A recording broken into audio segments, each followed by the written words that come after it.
Hello everyone, I think we're going to begin this evening. Welcome to Occupy Cabaret's performance of Occupy Your Mind. My name is Jeffrey Eggers and I'll be one of your hosts tonight. My name is Lacey Losh. Occupy Your Mind is a grassroots project dedicated to collecting the living history of the Occupy movement. And that's the inspiration for tonight's performance. Inside your programs, we have a brief history of the Occupy movement that we'll read aloud now.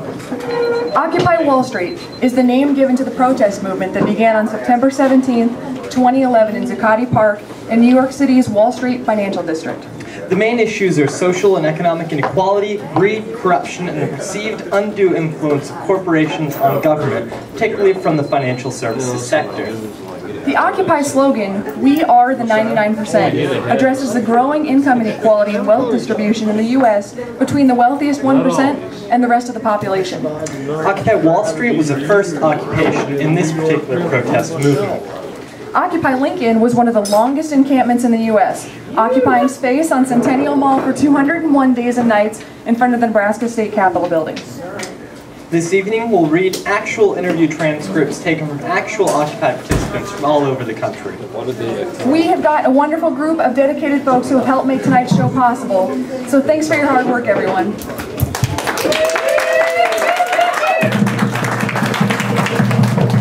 So without further ado, the Occupy Cabaret presents Occupy Your Mind. One more thing, if you 99%ers enjoy the performances, please clap your hands. You 1%ers, just rattle your jewelry. Stole that line from John Lennon, but enjoy. Alright, let's kick things off with Donna. She's going to be reading our first transcript from Michelle, a 40-year-old white woman with a long-time involvement in New York politics, and this transcript was taken on October 11th, 2012. I didn't know about the protest on the 17th, and I'm on a lot of mailing lists, so that was kind of curious to me. But I had heard about it right afterwards. The cops had pushed the protesters basically into Zuccotti Park, and that they decided to stay, so I went right down. My first instinct was to be just like, what do you guys need? Because I wasn't ready to, I'm like 44. I'm living in Greenpoint. I'm not ready to take my sleeping bag down to the park just yet. The first week, I was going down there every day, and I was participating in the General Assembly and fighting my own cynicism, because a lot of my friends, and myself included, pretty much thought it was going to fizzle out, but thought, let's try anyway. The most obvious difference is it's not group-based, right? Participatory democracy is the jargon that people are using. The biggest difference is, well, it's what I've been waiting for so long. People are down there just representing themselves. I don't speak for the group, and I don't speak for anybody else, which is actually not the way New York politics usually goes, right?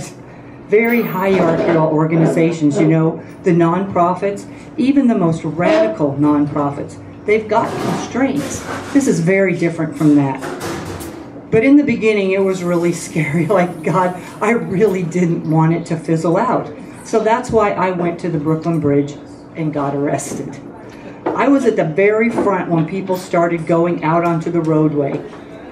And I, just by sheer coincidence, happened to be at the juncture between going up the walkway and onto the, the roadway coming from Brooklyn.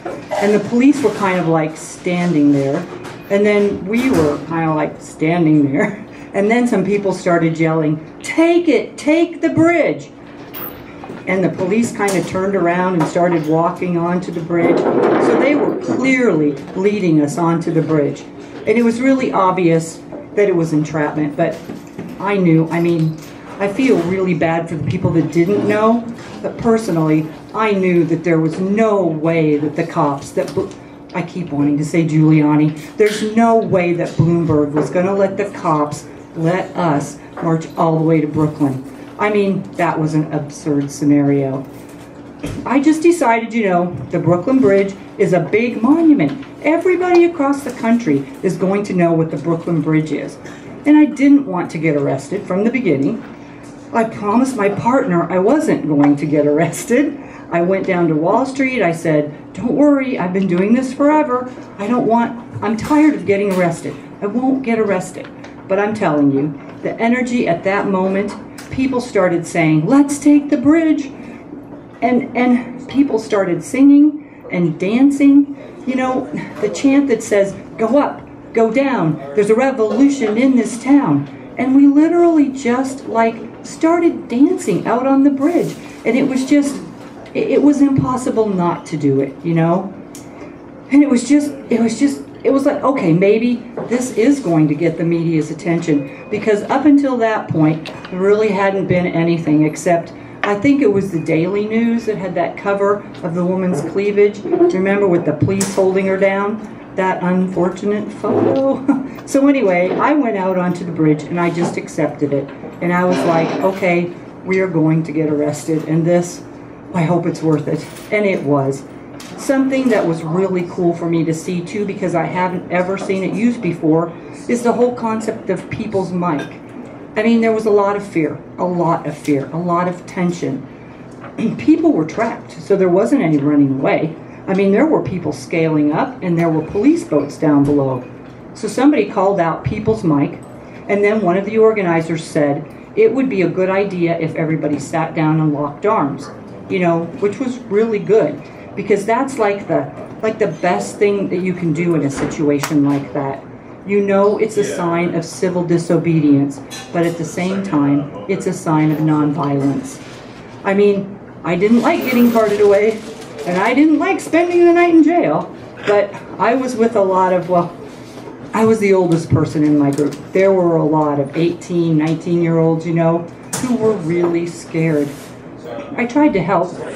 There were a couple of women who were really freaking out because their handcuffs were too tight. I couldn't reach them, and they were crying, and I was just trying to tell them, you know, you can move your fingers, and they said, yes, but they're tingling, they're tingling. I told them, it's going to be okay. Just take a deep breath. I know it's really uncomfortable, and I know it hurts, that kind of thing. And then just trying to get people's minds off of it by talking about other things, you know. And once we were in the cells, we had a lot of political discussions, which really helped. I think a lot of people, I mean, the ideas seem to break down into two pieces. One, which is that our democracy is failing, and the other, which is that our economy is failing, you know? So there's getting lobbyists out of Washington versus the economic idea of taxing the rich. I mean, these are both really good ideas, but I don't really agree. I mean, it's not really why I'm there, you know? My hopes and dreams for a different world are not about reforming the current system. At the beginning, there was this argument about whether we were going to create demands or not. I was one of the people who was on the side of no demands. And I know the movement is heavily criticized for no demands, but too bad, you know, because I think it's just more complicated than that right now. I think if a couple weeks ago we had created a set of demands, it would have alienated people. It would have been, well, that would have been the focus, rather than people's empowerment, which is really what the focus is right now. The scary thing for me right now is that while this is awesome, I mean, this is beyond my wildest dreams so far, it's still just a healthy rebellion. And it's not enough. It's not enough to counter what would really happen if our financial institutions were to collapse, you know? There's a demand like end Wall Street. I mean, that to me is ridiculous. Like our financial system is necessary. The banking and financial industry is necessary to make capitalism work. I mean, the fact that they ran off with the money is obviously not a good idea, and it's horrible, and it's what we're all protesting, and they should be more accountable, and they should be working for the people of this country, not just for the wealthy. But just to say, for example, well, you know, end Wall Street, that's an asinine statement. But again, that's okay, because that's expressing what you feel. People are feeling anger at what the financial industry has done. So I can't, you know, I'm not against the people saying that. I just sort of smile and say, I understand the way you feel. You know, as opposed to my friends who post things on Facebook and say, like, look at that stupid sign. You know, that's useless. Go down there and make a better sign. I wasn't there the first day, but on Sunday I was there, and I was asking what everyone needed. one of the strongest things people said they needed was a solar panel. So I immediately tweeted it, put it on Facebook. Hey, can anybody donate a solar panel? And on Sunday there was a truck there with 20 solar panels. No one taking any credit for it, and that just made me so happy. And that's what we need. We need everybody on board. No one trying to take the media attention. No one trying to make it their own in some way. The real thing is like, how does a leadership movement, how do the people share power, you know? And in my opinion, so far so good. So our next performer will be Tammy, and she'll be reading a transcript from Mary, a 26-year-old white woman taken on January 1st, 2012. So welcome Tammy to the stage.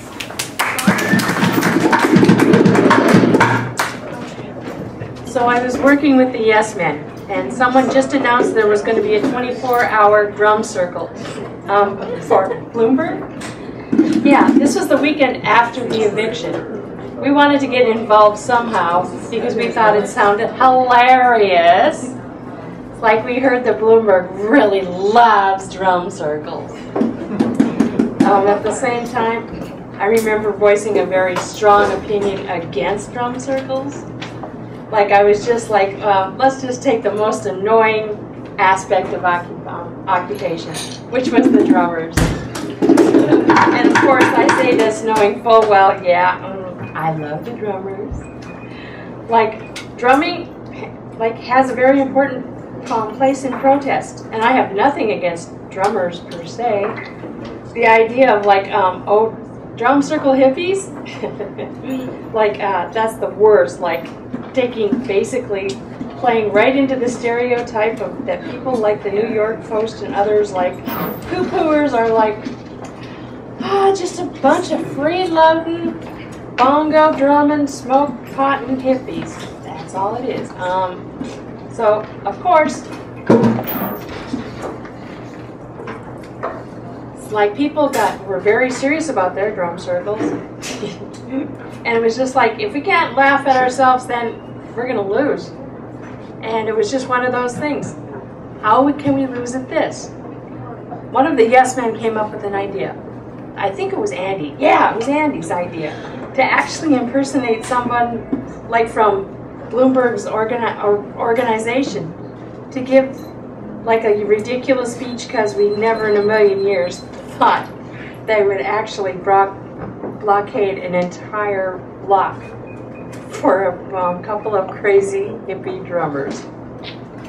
So we envisioned that someone would be on his stoop with a clipboard, acting official, and trying to direct the cops to be like, get the cops to move like this, be like, officer, can you help over here? We need to fill in the gap. And I thought it would be hilarious if we could also get them to do the hokey pokey. Like, officer, could you take a step to your left? No, take a step to your right. Put your hands on your hips. Of course, once we got there, the plan went out the window. At the time, there was also a German camera crew following the Yes Men, following them, making a documentary about activism too. So they were there also, a camera crew following our camera crews. And I'm not joking, it was pretty funny. So we show up. The entire block is blockaded. We get there, they start setting up these barricades, like against the park, on the sidewalk, and they declare that on one side of the barricade, you're allowed to protest, but on the other side, you can't protest at all. Like if you want to bang on something, you have to go inside the barricade. Yeah, and I mean, that's okay, so fine, whatever. You come up with these solutions to keep traffic flowing. The intention wasn't to disrupt traffic. The intention was to make a lot of crazy noise with the drum circle. Have it be an expression of, I think, rightly felt anger and frustration over the eviction. And what does it say then when they're like the designated free speech zone?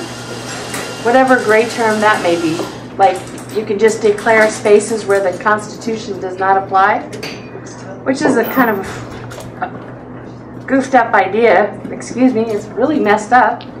And so we sort of latched onto this idea that I was going to make this crazy speech that just had to be ridiculous, like some ridiculous language about like war, lords, and fiefdom, like the mob with pitchforks, like it's a performance.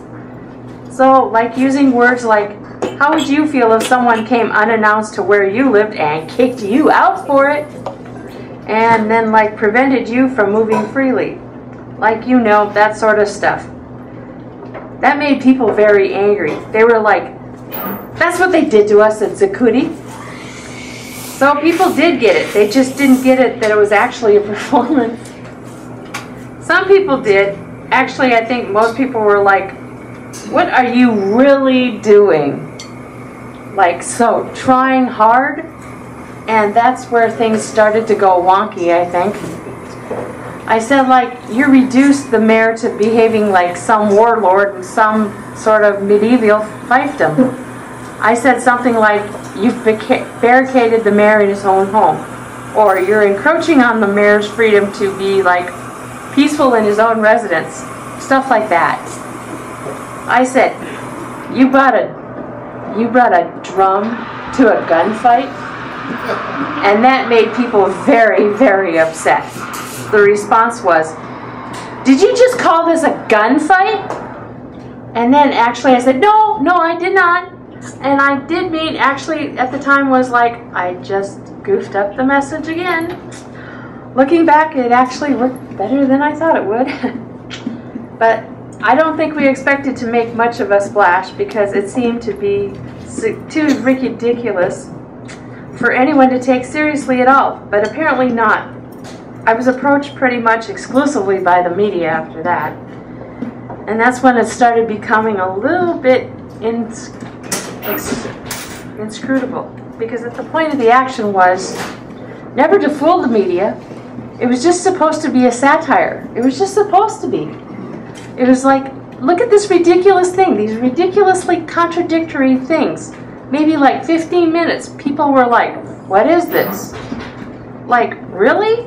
But then all it took was somebody texting Stu Losser and him saying, no, I don't know. There's no one by here by that name.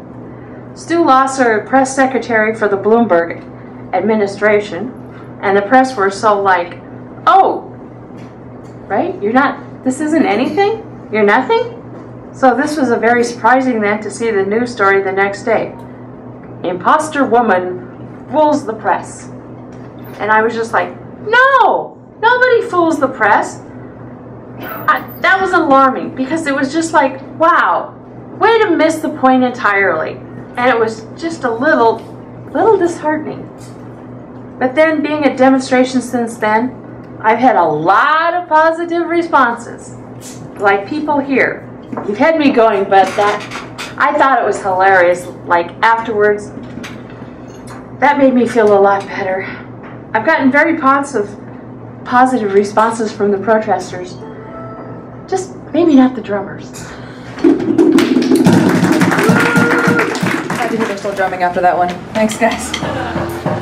All right, next up, I'm pleased to present an original song, Love in the Time of Corporations. This song was written by Amanda. She's also going to perform it, and she's going to be accompanied by Nick.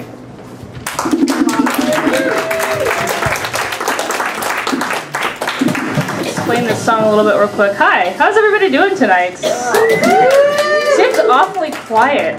This side of the room is kind of awake. This side I'm not so sure about.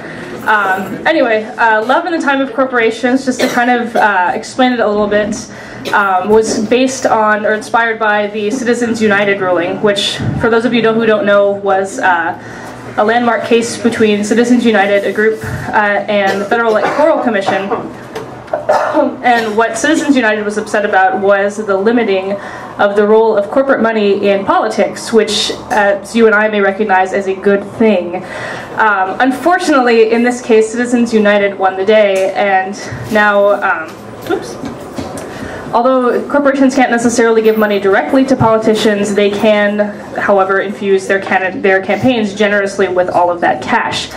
And the kind of the thorn in our side is that the reason that this was upheld was based on a First Amendment right to free speech, because as we all know, corporations are totally people, and money is totally the way that we talk to each other. So anyway, in recognition of this stride forward in civil rights for corporate persons, I decided to write them a little love song. So this is Love in the Time of Corporations.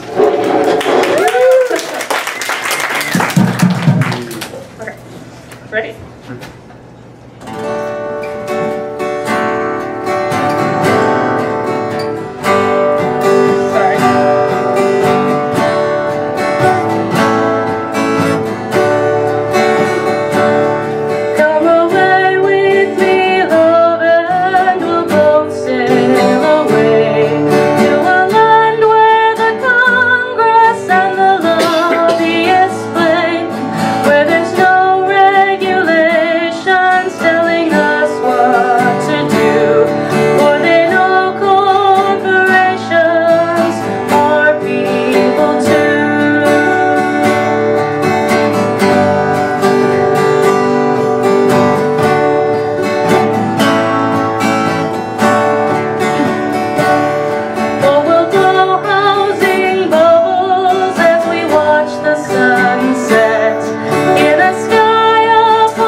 next article is going to be a local occupied person. It's written and performed by William. He's a 34-year-old traveling handyman and poet extraordinaire. So welcome, William, to the stage. Hello. Hello. It's my slightly revised article from our first zine. Occupy. A lot has changed since the beginning of the Occupy movement. The word occupy is now a noun. Many local laws were enacted to curtail First Amendment rights. A tent is now an icon for protesting systemic inequalities, and many, many more people are now familiar with the consensus decision-making process and are familiar with all of its little idiosyncrasies. And now a lot of people know a lot of people and found a few new good friends, whereas before we were only people, now we are the people. We're we the people. All this newfound vigor for freedom and equality is just the newest chapter in the human story. This round was kicked off by the uprising in Tunisia in January of 2011, starting a movement that became known as the Arab Spring. It was an avalanche of political upheaval that even washed upon the shores of North America on September 17, 2011, with the Occupy Wall Street in New York, New York, at the heart of this country's financial district. Protesters ended up camping out in a park near Wall Street to draw attention to the systemic economic inequalities.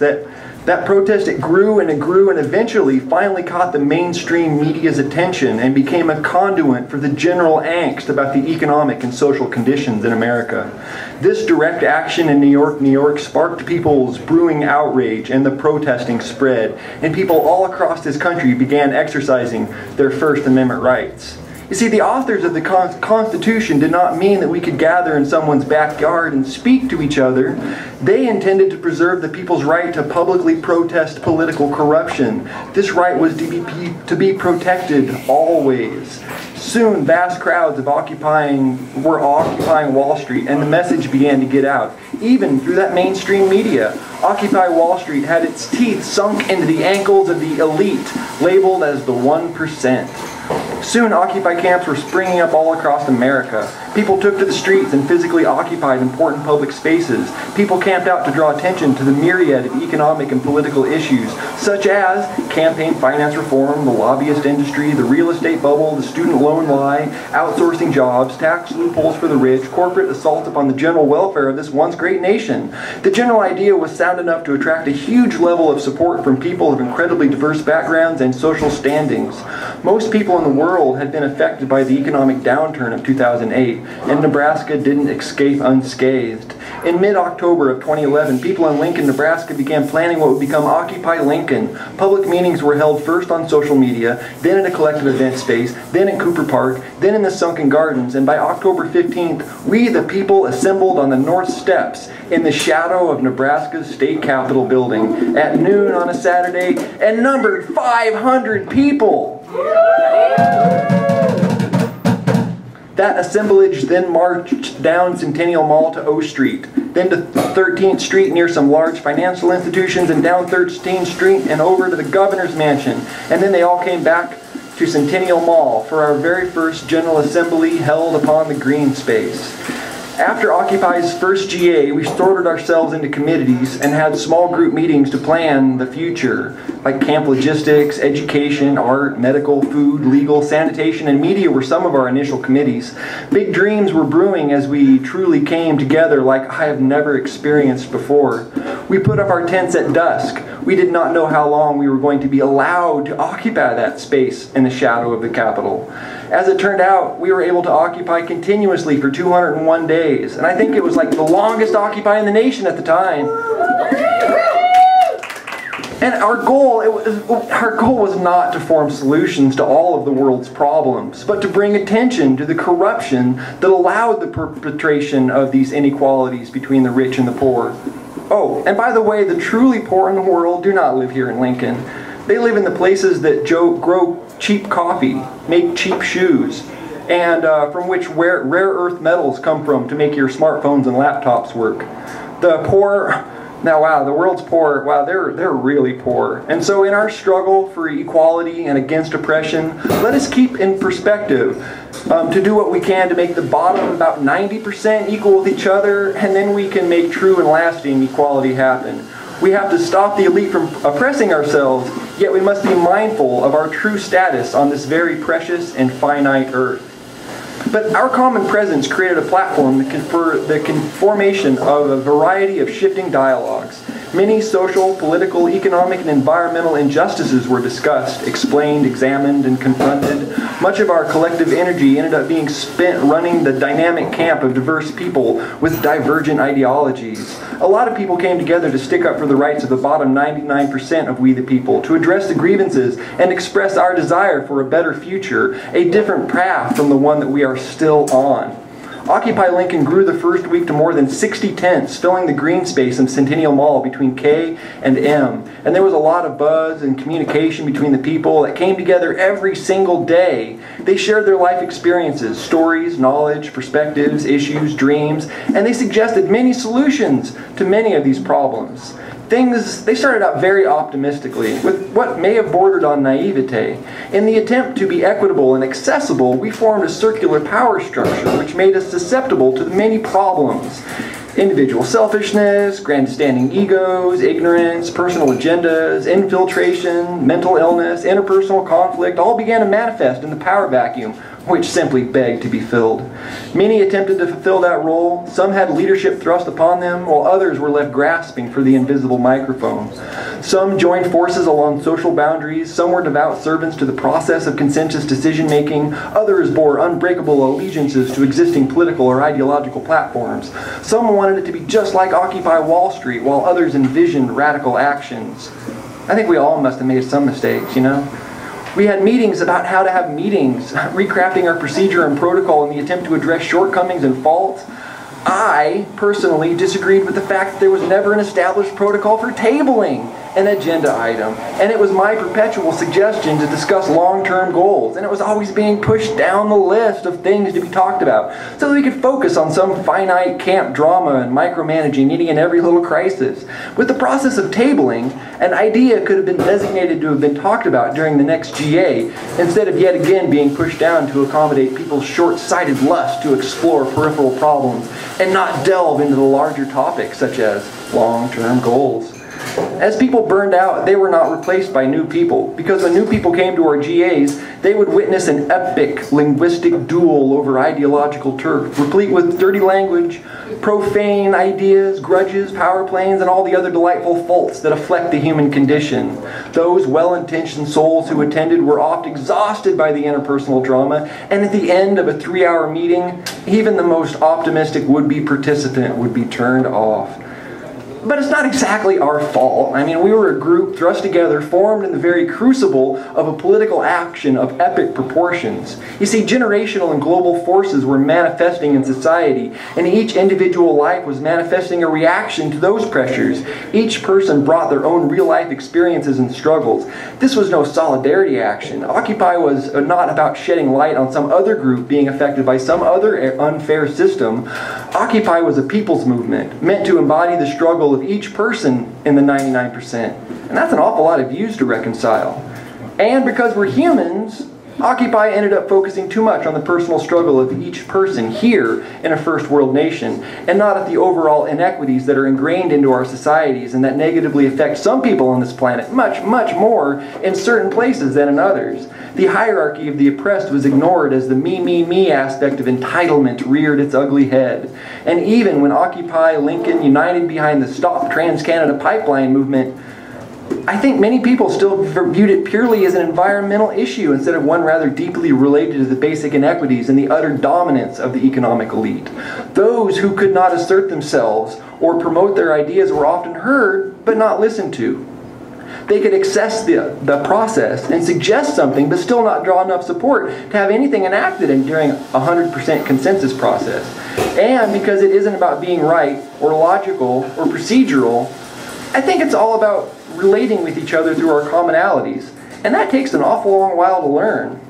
And so after about a month and a half, the General Assembly's process devolved into interpersonal conflicts and individual egos facing off cage match style and the linguistic duels during GAs, and much of our energy seemed to be used for burning down and building walls around other personal ideas or whatnot, and interpersonal camp drama eventually took center stage, and we began to fight merely to survive our own social construct. Meanwhile, camping became a revolutionary act of protest all across America. In many places, the local police immediately thwarted the efforts by confiscating property, tents, tables, chairs, signs, personal items, etc., and arresting any person who remained in the area. What started out as a protest to financial regulations that allow and often promote economic inequalities became a struggle to retain our basic right to protest. Our First Amendment right of freedom of assembly and freedom of speech were targeted as threats to the economic and established order. And through all of Occupy Lincoln survived, as city by city by city was shut down. Occupy Lincoln camped throughout the winter, and by December, stuff in the kitchen began to freeze. The winter was mild, but not to those of us who camped outside. The only time the police came around and hassled us was when they came through in the middle of the night and knocked on our tents to check on our welfare. When I was woken up at 4 a.m., to be asked about my welfare, I said, "Welfare? I got a job." The police officer did not find this funny. The next time they came through and they asked me for my name, and I told them my name was William. And then they asked me for my last name, and I said to him I did not see the relevancy. And then after a pause, I asked him if he understood my hesitancy. But he didn't press the issue. He said his commanding officer asked him to get the names, and then they went to the next tent, who was at that moment dialing 911 because of being harassed by these strange persons in the middle of the night. After this instance, the police never came back in the middle of the night to check on us or inquire about our welfare. And on the surface, our attempt at crafting a new paradigm meant to deconstruct our collective social programming seems to have failed. But considering what we were trying to correct, that all of the mistakes and faults of human history, I think we may have done pretty good. We formed a community based on some core principles, and where we may not have succeeded as fully as we could have hoped in our giant undertaking, we did learn how to come together for a common cause. We learned how to form a new group, how to mediate and perform conflict resolution, how to avoid non-productive habits. We learned how to navigate the local political system and how to avoid some pitfalls. We learned how to work with people, new people, the people who held different views and were from different backgrounds, personality types, and with varying degrees of education. These are all very important skills that will serve each of us throughout our lives and may provide an excellent foundation to build more deft movements of social and political reform. The act of speaking out for justice and equality is protected by our very first amendment of the esteemed Constitution.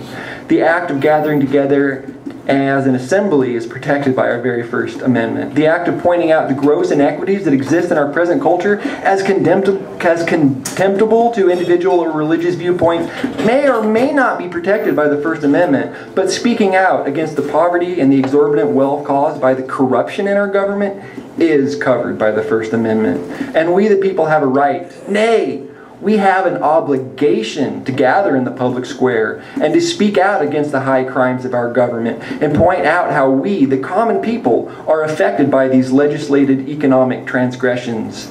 Democracy is a system where power is derived from a mandate from the masses and from the will of the people and by the peaceable actions of those people. And persecuting the people who participate in sanctioned protestation is a violation of our constitutional rights. In mid-January, we were served an eviction notice by the police from the city attorney's office effective March 1st. In negotiations with the city officials, an agreement was somehow reached where we would voluntarily leave May 1st instead of March 1st to make way for some construction project slated to occur nearby, which only just now happened. In retrospect, many felt duped by a certain city official and that the agreement was made under duress, our choices being either May 1st or March 1st. With no real provision for the continuation of our constitutionally sanctioned civic protest of the endemic problems afflicting our general welfare. The implications of the alternative public space for the Occupy to relocate to was a two-faced lie. It was apparently a Machiavellian ploy by the mayor's chief of staff, and once the agreement was made, the city enforced us to leave Centennial Mall, but also shut down Occupy 2.0 camp at Neighbors Park immediately. In the act of protesting corruption of federal, state, and local governments, we fell victim to a system that values the rights of corporate owners over those of us regular, non-rich, non-corporate human citizens. In the face of adversity, we decided to be the better people and honor the agreement. Participants of OL cleaned up the encampment. Chief Pashong of the Lincoln Police was there for much of the afternoon and watched us cleaning up and disassembling camp. He even called in for a roll-off dumpster to be brought in so we could throw our own debris away. And by midnight, May 1st, of the agreed date, only a few signs, a dozen chairs, and people, and 2 tents remained. One tent was crammed full of random stuff, left as one person's personal act of protest. And my tent that was empty, except for my backpack. See, my tent had been there since day one. I'd slept in it like way over 100 times. And by the end of the 6.5-month encampment, it was covered with black magic marker protest slogans and converted into a wearable structure for that May Day's march. I'd cut a hole in the bottom for my legs and one for my head and for my arms.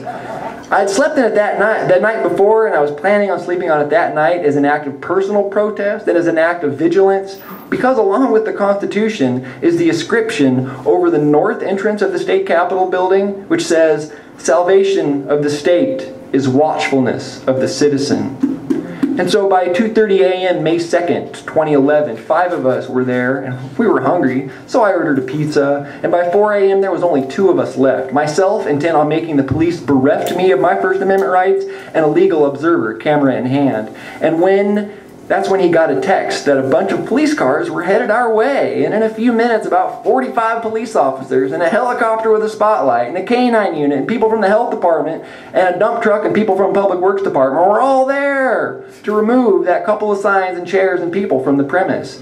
And they had been assuring us that day and before that the eviction order was only for the things and not we the people, and that police would only remove the things and issue us an order to back up if they felt that we were obstructing them in any way.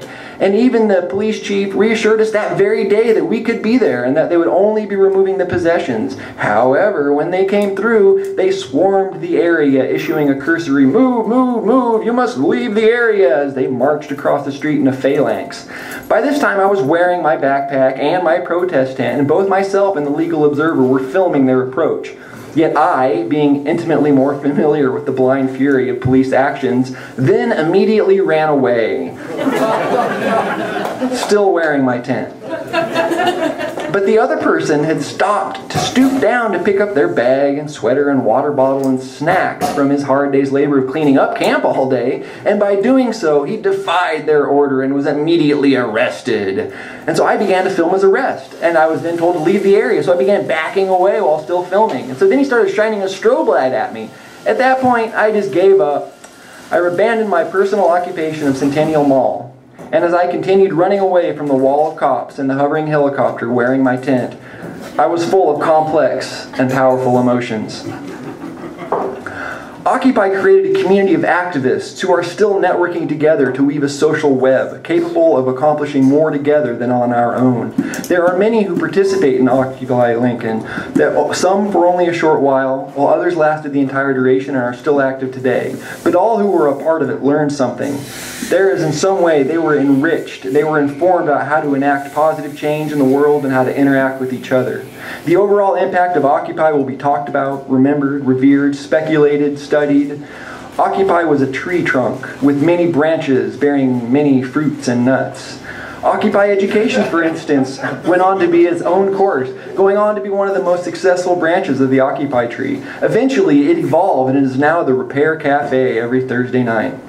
Many seeds will find fertile soil in the future with no apparent direct connection to Occupy. Many people will go on with other actions and draw unconsciously upon the skills and experiences learned during Occupy. There will be attempts to recreate it, to emulate it, to evolve it, to learn from it, to listen to the echo and envision where we go from here. You see, I think of Occupy as like being a clap, and now we're listening to the echo, echo, echo. And so powers that be, take heed. Occupy was not the movement, but merely a vehicle. It may have stalled out, it may have broken down, gotten 4 flat tires, and dropped the transmission, but we the people shall be the people. And we have our metaphoric thumb out there, and we're waiting for that next ride, as we each have a longing towards that road towards liberty and tranquility. And from all of our conversations and the pondering of our collective potentiality, I see the path towards a paradigm shift with practical, local, sustainable solutions to our problems being the stepping stones. The Constitution is great as long as you apply it to everyone equally. Capitalism is great too as long as it's completely fair. The system ain't bad, it's just horribly broken.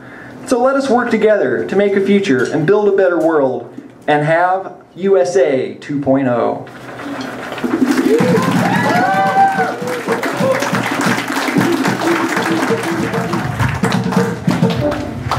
William has been busy curating an Occupy-inspired art show, and that's going to be displayed here on Metal Ark's west wall. Sorry about that. Metal Ark's west wall during the month of March. That's coming right up. I'm going to try the other microphone.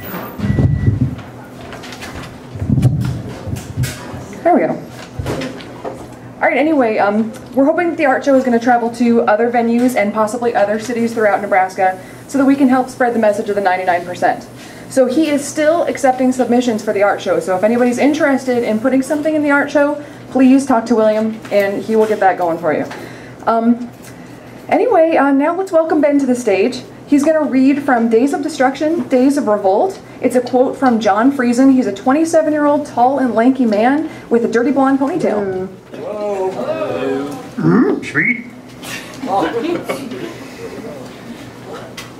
Our conversation is about what it means to be a movement, and about what it means to be an organization. The structure and process carried out by those initial radicals now have a wide appeal. They're like foreign countries almost, the street culture and the suburban culture. They don't understand each other.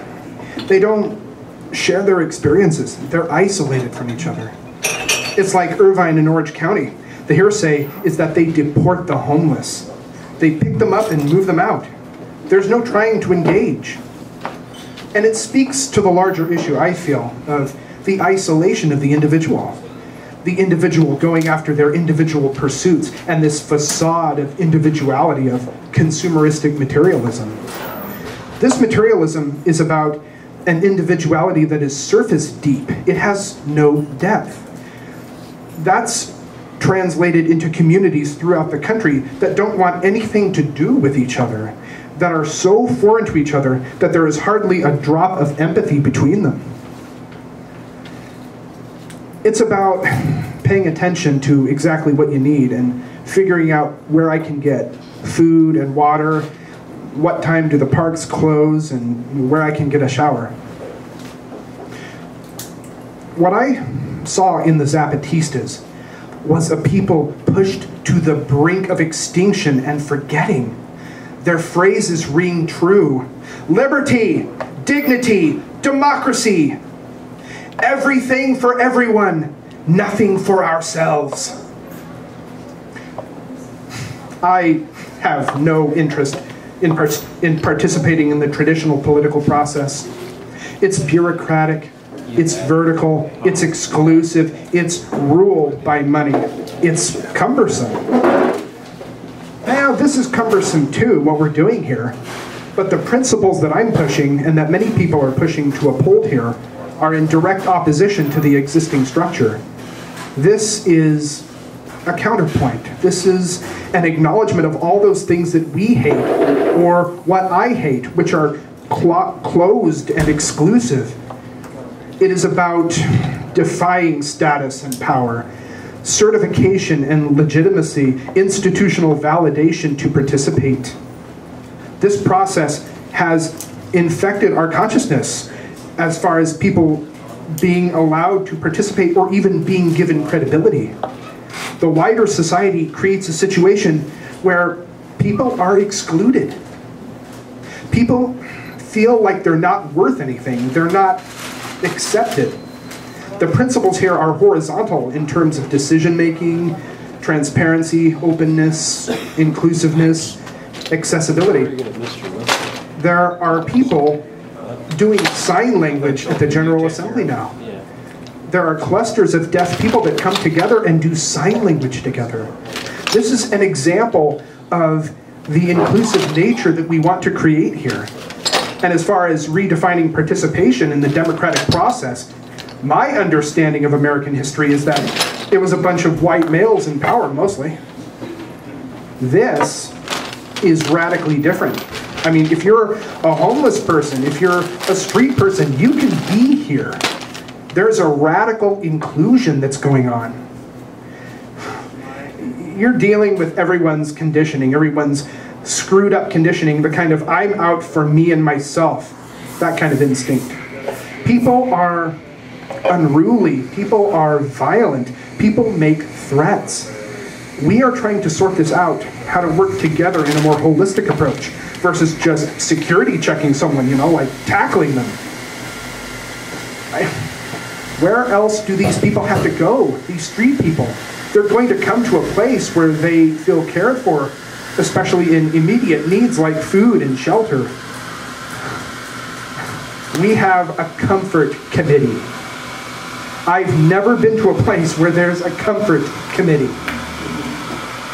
This is where you can get a blanket and a sleeping bag if we have them. We don't always have the resources, but everyone is being taken care of here. As long as you're nonviolent, you're taken care of. And when you do that, you draw all sorts of people, including those who have problematic behavior. This is a demand to be heard. It's a demand to have a voice. People feel voiceless. They want a voice and participation, a renewed sense of self-determination, but not self-determination in the individualistic need of just for me, myself, but as in, I recognize that my actions have effects on the people around me. I acknowledge that. So let's work together so that we can accommodate everyone.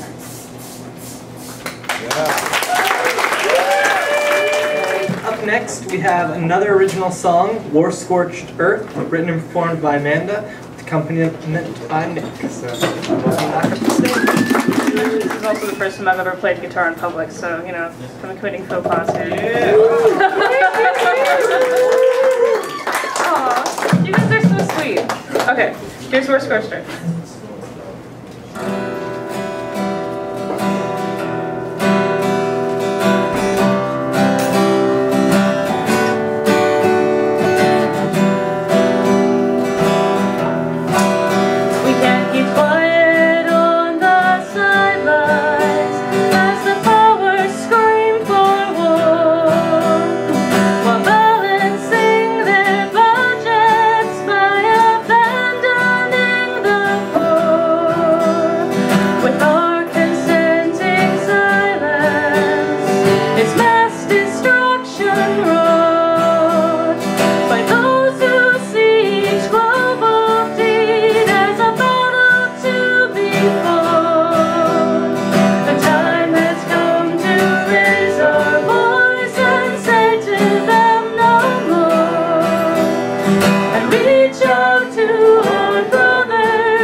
This is the first time that she's actually written songs, which I'm just saying, can we give her another hand, because these songs that she's written are amazing. And the first time that you performed in public, I think you're doing pretty good. Pretty good on guitar. That's amazing. All right, so we're going to welcome Ben back to the stage. He's going to read our next transcript, and this is a transcript from Weasel. He's a white farmer in his 70s. It was taken in October of 2011.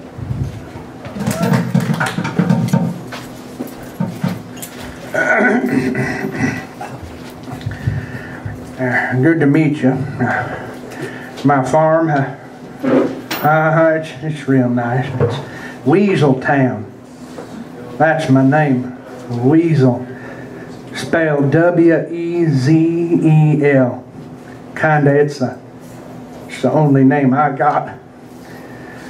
Yeah, my least daughter takes care of the farm. Everything's good and great. We had a great time. All night, 700 miles. This is it. This is the biggie for the year. Yep. A vision? That's a pretty hard question. And to get the capitalist pigs and get them to give the money back to the people, you know. I got a 6th grade education. You're talking to the wrong man. We need to reform our judicial system, our penal system. The whole medical thing's a disaster. My wife and I, we're in our 60s and 70s. We're screwed. No, we can't. I mean, how could we, you know? We live on $1,000 a month. We couldn't afford insurance. So I get Social Security. My wife is 63, so we're still waiting. And she lost her job. Her school closed down. Yeah, she's an art teacher. They completely shut the school down. She lost her insurance, and then she had a heart attack. So we don't owe any money to anybody in the world except the hospital, about $50,000. Well, when you live on $1,000 a month, that's a lot of money for us. And you know, we thought Obama was going to fix it, but a little bit at a time, we go and dive dumpsters and grow most of our own food, but it's putting us in a bind, but we still love it. We love our country of living, and we have a good life. You know, we look at our children, you know, and one of our daughters is pretty well doing a big thing in North Carolina. She's had meetings with the police chief and the county commissioners so we can occupy a park there. She also has a vegan restaurant, so she's feeding everybody, hundreds of people a day. So yeah, it's life's good. You know? We'd really like to see the control of things go back to the people, just like it's been going this last 3 weeks. This is going to do it. We got a war stopped in Vietnam by just raising hell in the street. But now the middle class people are getting screwed, and maybe they're going to stand up and do something.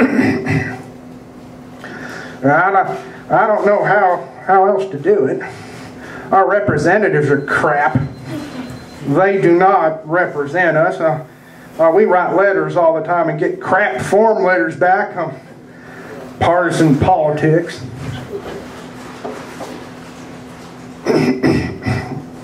You know, movies are amazing. I was in the Last of the Mohicans. Yeah, they filmed it where we live, and me and my buddies was in there for weeks. And it was amazing, the waste. We just totally blown away. Everything, just everything, but the locals fought back. One of them, they gave him a John Deere Gator, and they had him doing this and doing that. And then somebody was really crappy to him. He said, well, where do you want me to park it? He said, I don't give a damn where you park it. We ran it right into the river, and that was where it sank. North Carolina is a little different than wherever they came from.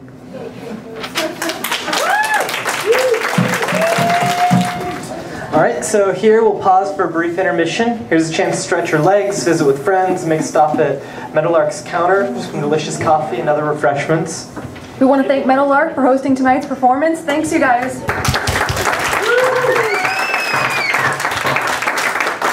And while our proud volunteers have put this show together free of charge, we do have a few causes that are near and dear to our hearts that we're going to talk to you about tonight.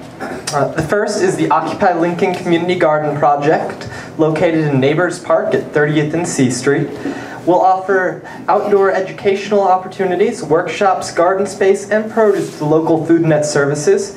Occupy Lincoln members have been working with Lincoln Parks and Recreation, the Mayor's Office, and the City Council in order to facilitate the major first step in reclaiming public space. We are working toward recreating the commons, pioneering a bureaucratic landscape, and crafting a working model for other neighborhoods and communities to host community gardens on public land. So I've got a little table back there that's got a donations box. We're taking donations for the Occupy Lincoln Community Garden, and your donations can also help keep one of Lincoln's community spaces running, Common Root Mutual Aid Center. Thank you. If you guys have never been there, we host community events, skill shares, potlucks, meetings, and discussions. Our about statement is that we are dedicated to providing a safe, supportive, and accessible common space with resources for the purpose of mutual inspiration, education, and connection. We're building an inclusive support network and broadening social consciousness to improve our local and global communities. We facilitate community building events and provide for the advancement of the arts. So we are going to be splitting the donations between those two causes tonight. We also have some zines available over at our table. We just got our 3rd issue out this week, so if anybody hasn't seen our new issue, it's over there. The first 2 issues of our zine are available as well. We have our contact information inside those zines. We're always taking submissions for the next one. So if anybody's interested, there's information that we're looking for the next zine in there, and our contact info as well. And we've also got some event calendars on the donation table for Common Root, so if you want to come over and see us, you're more than welcome to do that. All of our events are free and open to the public. So take some time during intermission to check those out, and we will be back for the second act in a few. Thanks.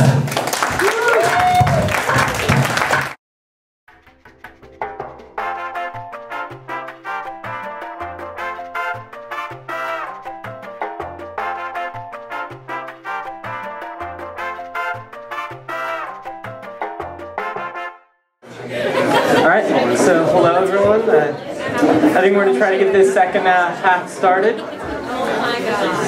So the first performer of our second half will be Susan, and she will introduce her own piece. So let's welcome Susan to the stage. Okay, is this thing on? I hear you. I am going to sing a song for you called Consensus is Making Hard. Now I've changed some of the words so it's more acceptable for public consumption. Like making originally started with the letter F.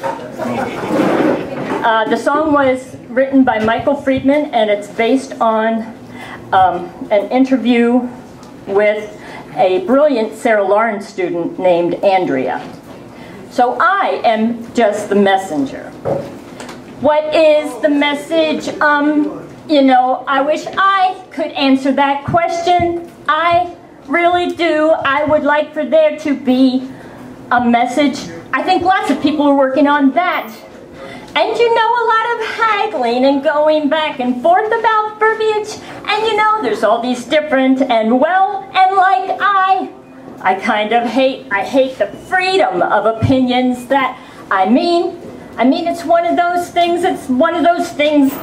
that infuriates me about Occupy Wall Street, that I'm trying to deal with in a humorous way and to have a sense of humor about myself, is that I recognize that I'm a fascist. I mean, there's a part of me that is a joke, then there's a part of me that's totally law and order and getting stuff done, and enough of all the bull squat and the non-stop verbal vomit. I making hate it. It drives me insane. If we could say we want 5 things and period, end of story, and we just shut up. And there are people within the movement who have very solid, specific ideas. It's just a process of like coming to a making consensus. consensus is hard. It's making hard. And a lot of people feel that it's impossible, but that's just because of people's limitations. If you could go to anyone and say, would you like to see the money taken out of politics? I feel the answer would be an overwhelming yes. You know what I mean?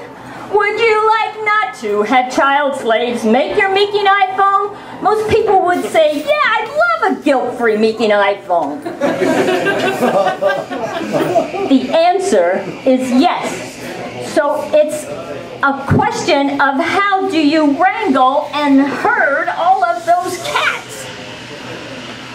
Isn't it clear? Is it not clear? Is it not clear that we sold ourselves to China and Meeking gave away our jobs to India and whatever else enslaved entire nations? Is it not clear that school is too expensive?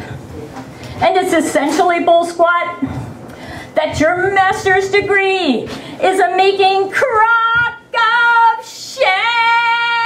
I mean, we tried, but really it's a process, which is fantastic, but also takes forever.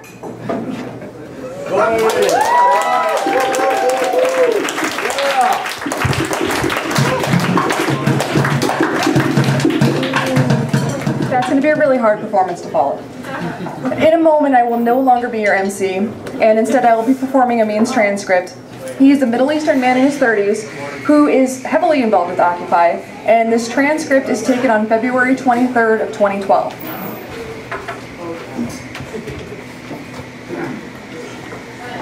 What does democracy look like in the 21st century? I think there's a lot of smart people that have been talking about a lot of really great things. Whether it's from an environment standpoint, or a feminist critique, or a post structure, like, all that stuff is cool. You need space to think about alternatives, right? Imagination is so important, but they've killed that. So then how can we begin to think differently about how we live?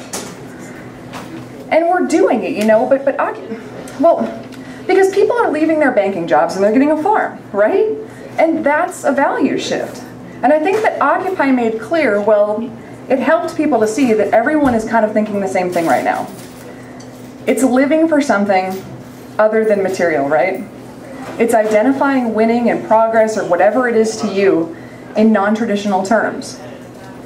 So I was raised in the West Bank, and during the first Palestinian uprising, I was a member of Fatah, and I was, you know, head of a student government in school, and just like, you know, politically active. I mean, it was a civil, disobedient, non-violent movement. But things had to be done secretly a lot of times. And I had, you know, gone to jail briefly a couple of times, and I'd gone through interrogation. But what was critical about that period is that there are moments in your life when you recognize that this is super special, right? And that anything is possible. I mean, it is that kind of feeling. And there's something about this time that I identify with. And I feel like it was a moment of hope when I was 15, and that this is another moment of hope. And I feel privileged to be, well, to get the second go around at it. When you look at the trajectory of my life, and when I came to the States and studied philosophy and political science, it's because I thought that I could help my country and that struggle. And then I realized, working for Amnesty, that saving one life at a time is kind of BS. I mean, it's important because you're saving a person's life. I mean, seriously, you're probably not going to be successful. And for the same reason, a lot of my really smart friends work at the UN. And it's just like, what are you doing? You're part of this big organization, and it's got this board of directors, and it relies on funding, and you need to come up with proposals. And the people that are actually perpetuating the problem are the people that are actually funding the solution. Like, I mean, isn't that weird?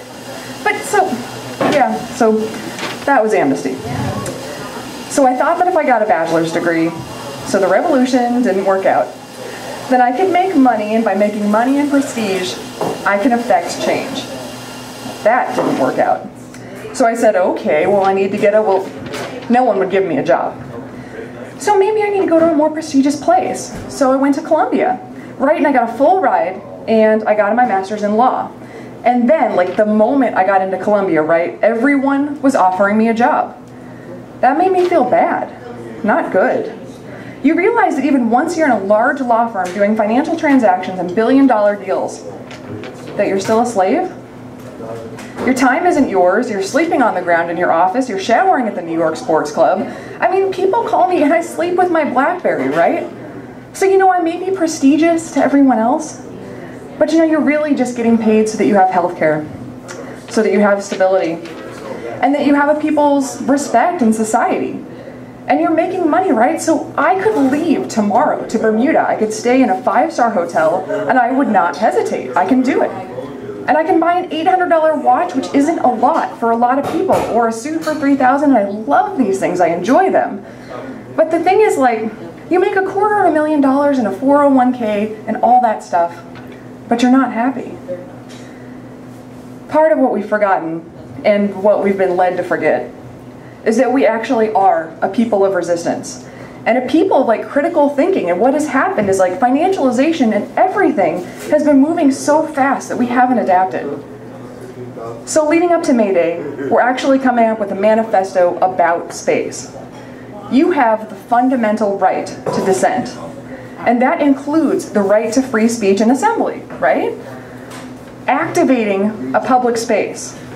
We are nothing without outdoor space. In the outdoor space is a space to imagine. Imagination, yeah, the imagination space for sure. And to create and to protest and to have conflict even. I think it's important to have conflict. You know, whether we're Protestant in our upbringing and we just like want to be nice, there's that. But I think also we have to recognize, you know, that we don't agree, but we have to keep our eye on the prize. I think you know, and this is something that Cornell West and I have been reminded of. Last night we were at the 1199 and speaking to the members, and I mean, it is not a leaderless movement. It's leaderful. It is a social movement in the 21st century. And let's not forget that Martin Luther King is fetishized. And although he was an eloquent speaker, he wasn't the civil rights movement. If you empower, you activate. If you activate, then a lot of things can happen. And frankly, I don't know what they are, but I can only imagine that they're good. It's not people being bad or good, but the potential of us, you know? I mean, laws don't do it, policies don't do it, people do it. So today was the launch of our weekly marches. But it's also the first action, the first real action by the Plus Brigades. And it was the Spring Training Brigades. And what Plus Brigades is trying to deal with is narrative. They got formed at Judson Church. And you know, it was a new tact. You know, it's the idea of how do you talk to people about really scary stuff in a way that is empowering and inviting.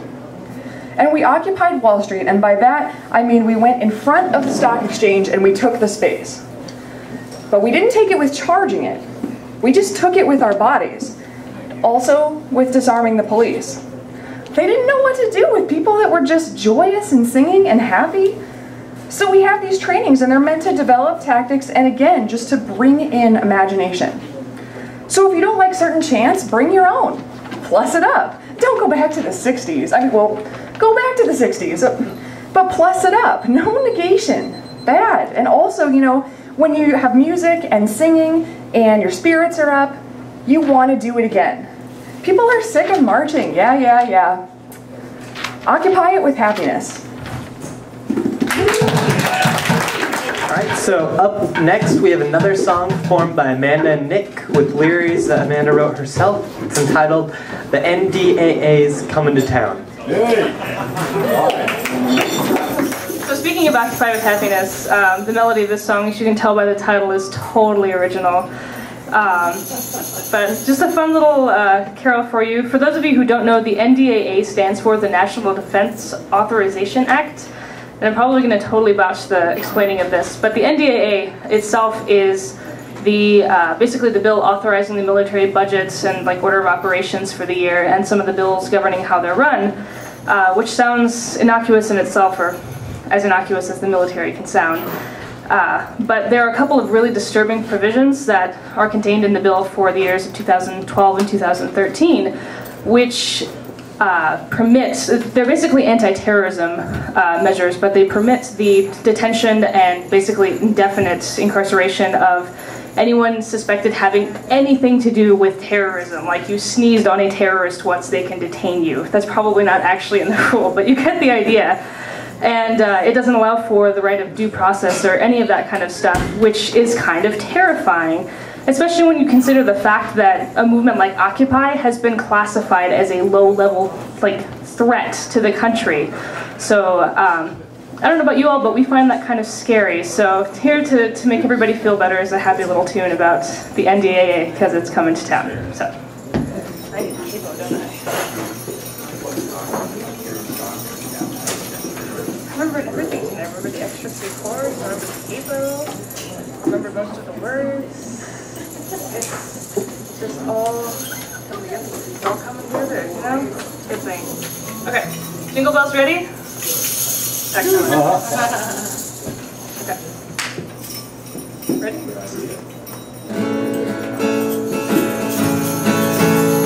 You better watch out, better not criticize, you better not protest, I'm telling you why.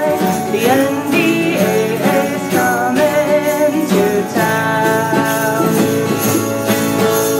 It's Uncle Sam's way to keep you in line, so goodbye due process and hello jail time.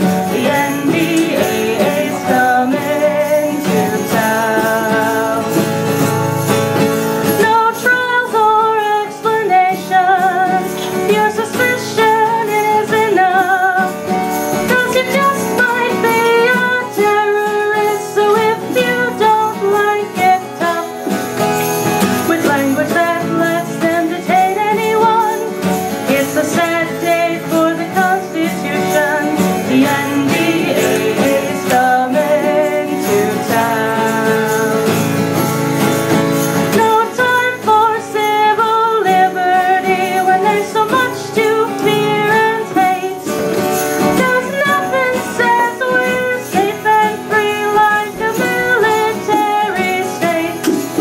So you better watch out, 'cause you never know.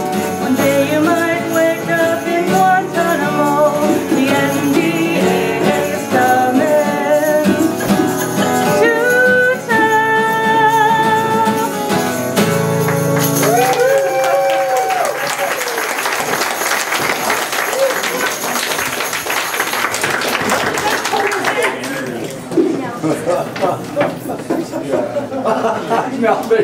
Come on. Deal with those first.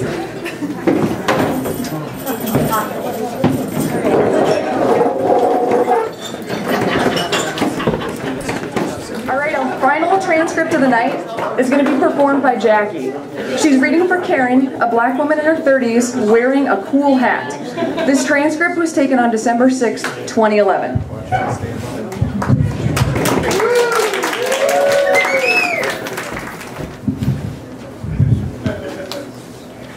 This, to me, is what it is all about.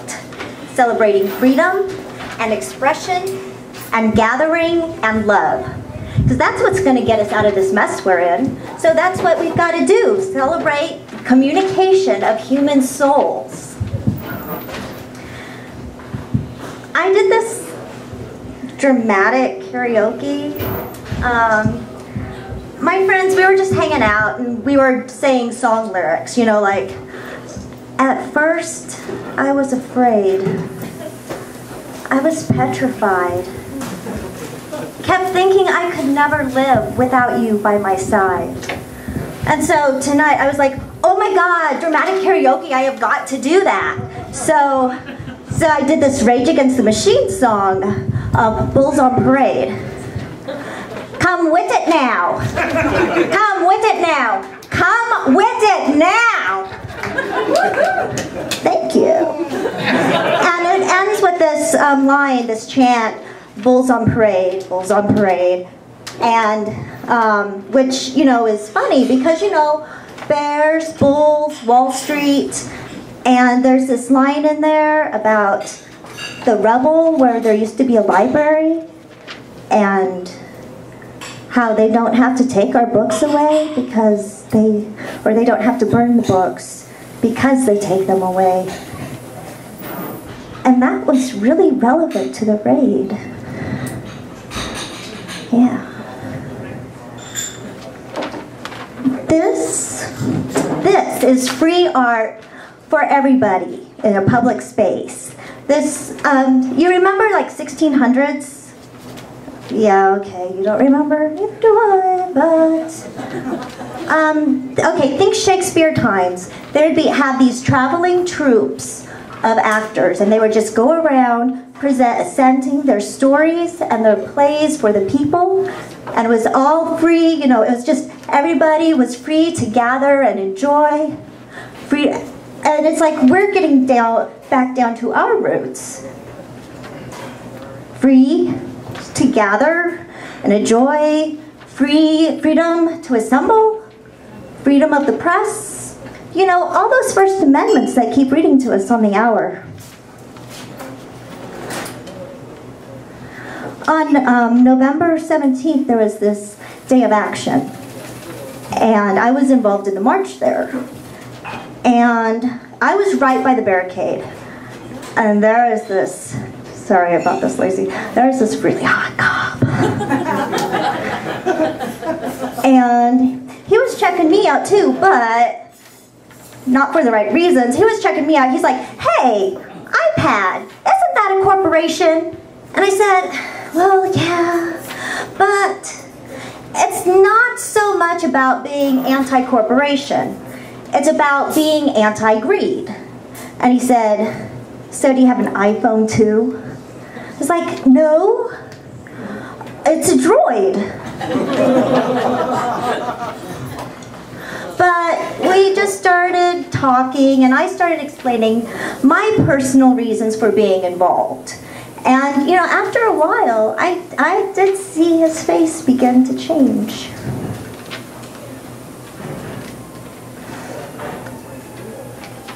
There they are. They're coming for us. I actually heard from a friend, I got a text from a friend actually, in Occupy Boston about the raid that was going on here at Zuccotti Park.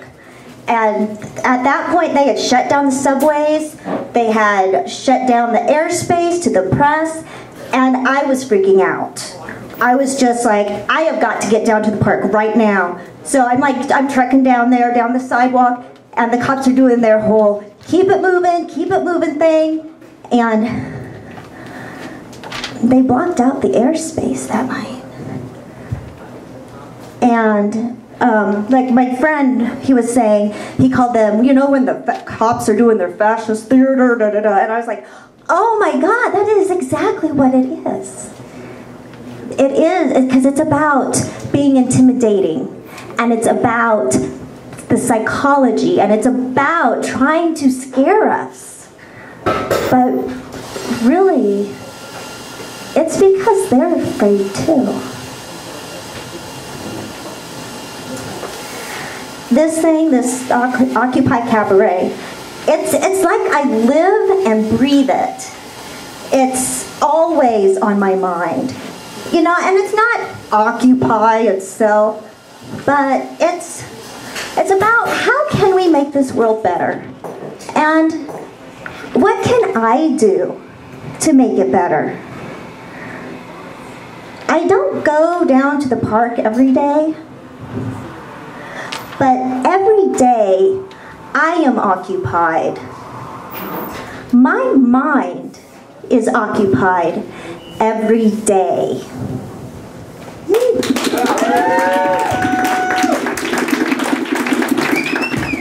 Well, that's it for all our performance. So thanks again for coming in, enjoying the show. If you enjoyed it, don't forget to leave a donation to help out those causes. We are going to leave you with our rendition of Woody Guthrie's This Land Is Your Land. The words are printed on the back of the program, so feel free to join in. Yeah, thanks for coming. So by feel free to sing along, what we actually mean is it's a sing-along, so sing along. You have to sing along. You have to sing along. You're going to know part of it.